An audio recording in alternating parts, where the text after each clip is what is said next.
Hi everyone, I'm Helen from ROARnutrition. Today I just wanted to talk to you about excuses. I have found that I always have an excuse until now. I really feel like I'm in the zone and I just really want to get my results.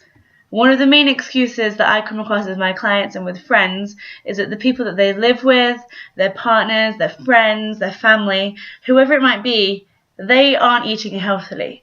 So they find that they can't then make healthy choices.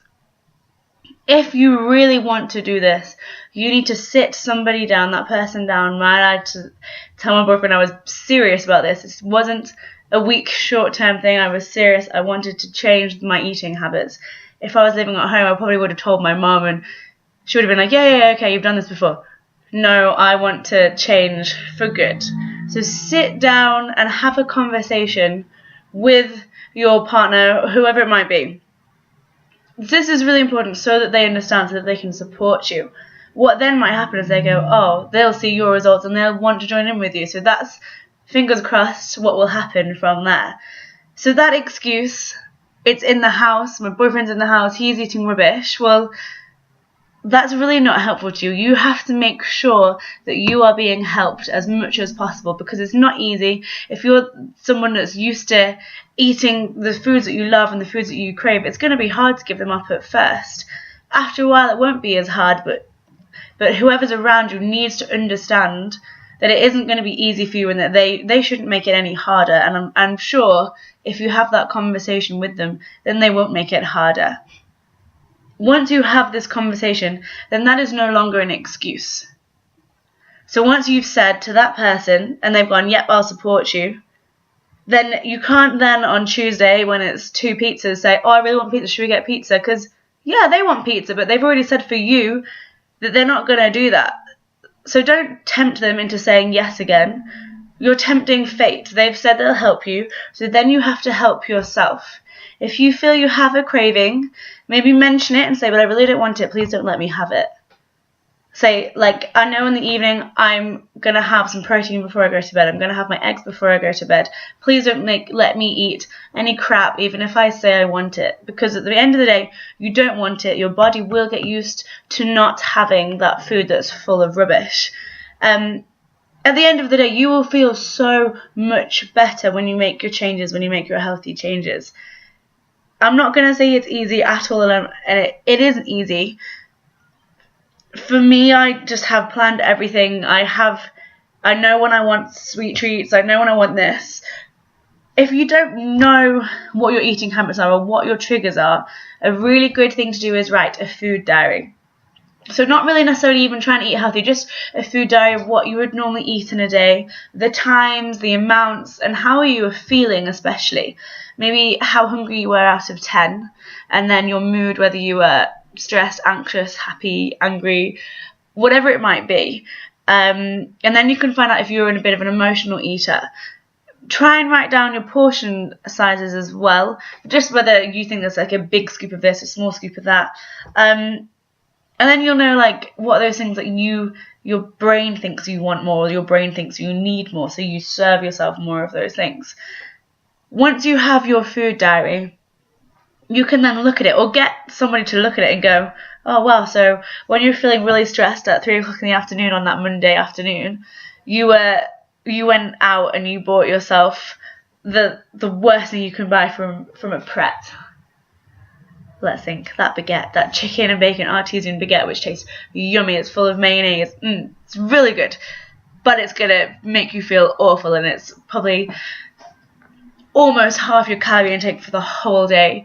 If you're a girl, if you're a guy, maybe you can afford to have it.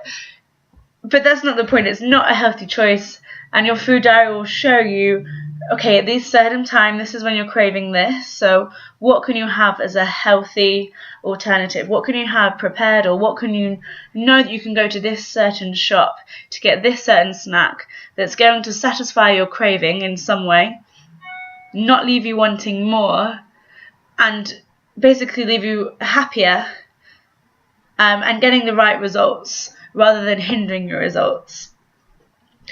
Nutrition is a really, I suppose, emotional thing for some people.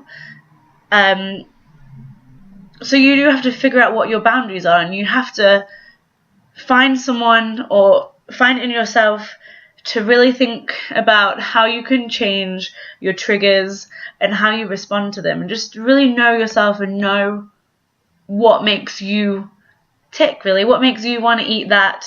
Why? How can you change that? I think mine is always on a Tuesday. I'm always talking about pizza because I love pizza.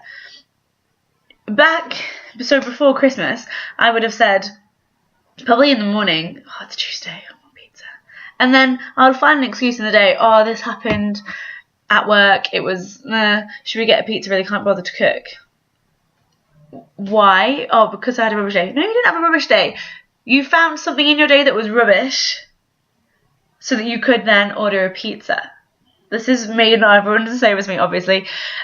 But that is exactly what I would do. I would be like, it's Tuesday, I'm having pizza. And I'll find some kind of an excuse for it.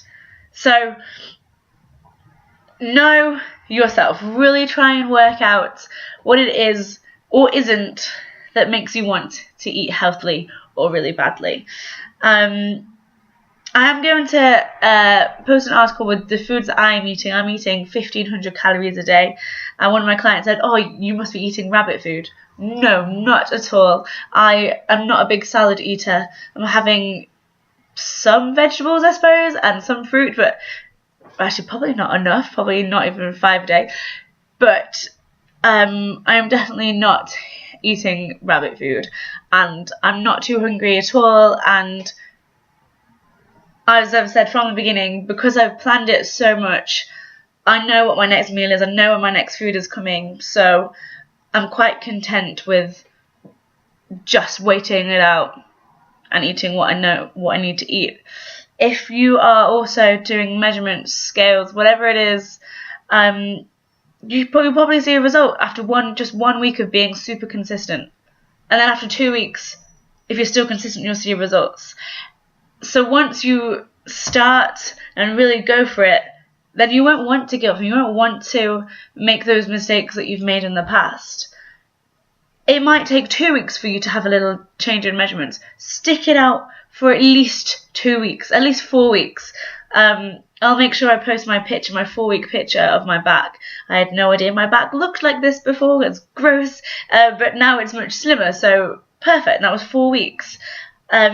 As you may or may not know, I've been injured. I just hurt my back, so I had to rest it. So that was literally just nutrition. I wasn't even exercising really in the last 4 weeks at all, other than walking to and from work. So yeah, I hope that somehow you can see a result and you can feel pleased about it, and you can want to carry on to get more results, to get your goal, to achieve your goal. You have to want it.